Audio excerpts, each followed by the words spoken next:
Hello, Mr. Gandhi. My name is Himank. I am a recent MBA student from UC Berkeley. I came here to see you and meet you.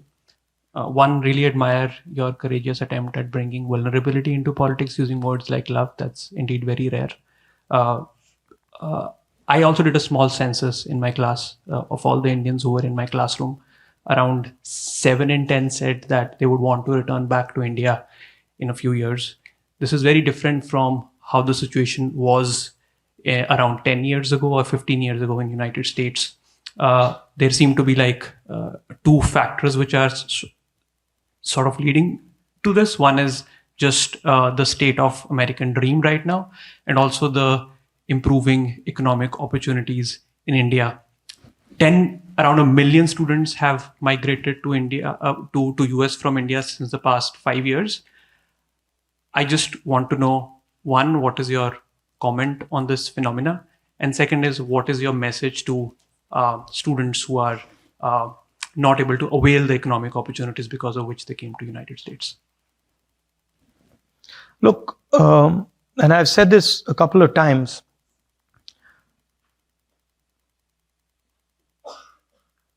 if you looked at global production in the 40s, 50s, 60s, you would find that it was carried out by the United States and by the West. Okay?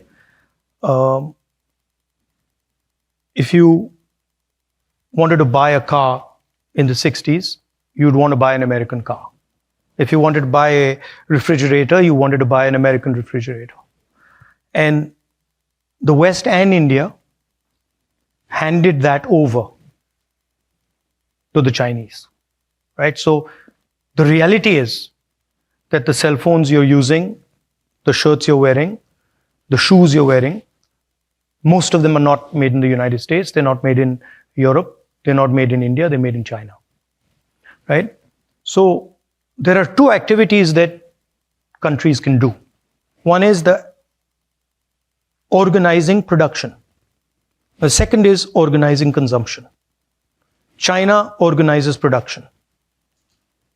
The West, India, America organizes consumption. China also organizes consumption. So Uber is organizing consumption. Ola in India is organizing consumption. Foxconn is organizing production. Elon Musk organizes production. The components of his car, of course, come from China. The batteries come from China. The motors come from China.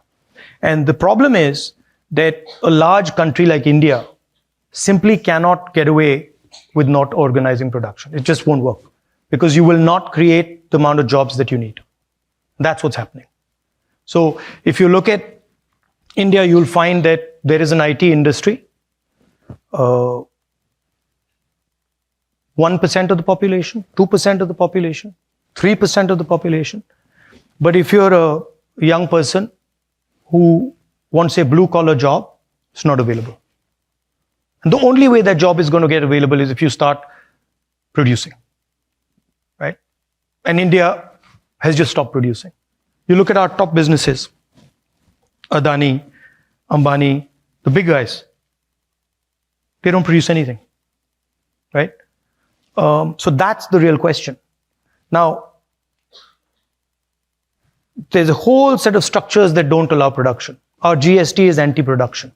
Our GST is entirely designed to incentivize consumption, right?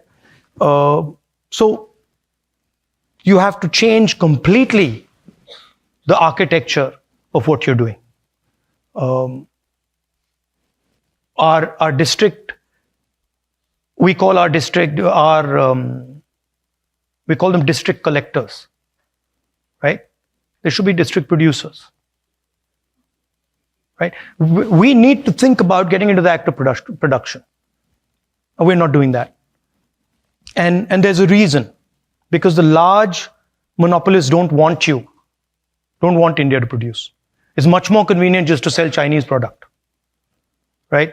You get a rent on it. You sell it in India. You don't have to go through the rigors of production. You don't have to deal with the labor problems. You don't have to deal with the conflicts that production require you to deal with. And you make huge amounts of money. but it's not sustainable. And you can see social tension rising. You can see unemployment numbers rising. So that's really what India has to think about. You have every district in India has something unique they produce. Moradabad, brass capital. Mirzapur, carpets. Bellari, jeans. Surat, diamonds. Right? Now, the Indian government has forgiven 16 lakh crores in bank loans to 25 business people. How many of those people were actually producers? How many small businesses were forgiven their loans? How many medium-sized businesses were forgiven their loans? Not a single one.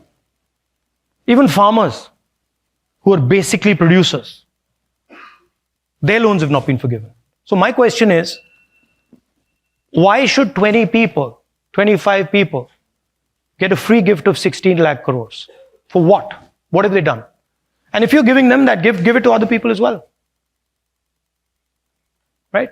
So these are the type of questions that India will have to deal with. Now, to say that India can't produce is wrong. Because I can tell you examples where India is producing. I can tell you that Tamil Nadu does quite a good job at production. I can tell you that Pune does quite a good job at production. I can tell you parts of Karnataka are pretty good at production.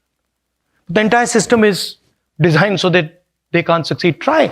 Go and talk to some of the guys. Go and talk to some of the guys who are trying to build automobiles and scooters in India and see what they say. The entire system is rigged against them. So that's what you have to think about. Thank you. We've only got a few minutes left. So if the last 2 or 3 questioners could be efficient, please. Absolutely. Namaste, Rahul Gandhi ji. My name is Apurva Ramakrishnan, and well, because in your talk you did mention caste and reservation, I'm going to throw you a hardball question. In that, I would specifically like to know your thoughts and your party's thoughts on at what point, if at all, would we move away, or would you move away from the idea of caste-based reservations being a permanent solution to the underlying grassroots issues that necessitate such reservation-based systems? At what point would we as a society, but more importantly, you and your party, look at caste-based reservations as a treatment of the symptoms and not the actual problem? Why do you say caste-based reservations are treatment of the symptoms? Because I believe that the reservations, when they came about historically as well, were there to provide equal access to opportunity. And the issue is, even today, the access to opportunity is where the lag is there. And do you think there are better ways to strengthen our systems institutionally at the grassroots levels than the caste-based reservation? Well, let's look at the numbers. If you look at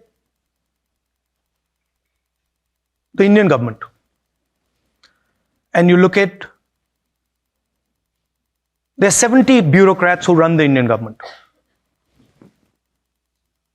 Secretaries to the government of India. These are the guys that take pretty much all the financial decisions in the government. Okay? If you add up Dalits, tribals, OBCs, they come to 73%.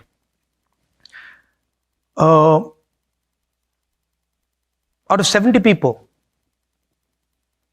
there's one tribal. I think 3 Dalits, 3 OBCs. So, and I think a minority.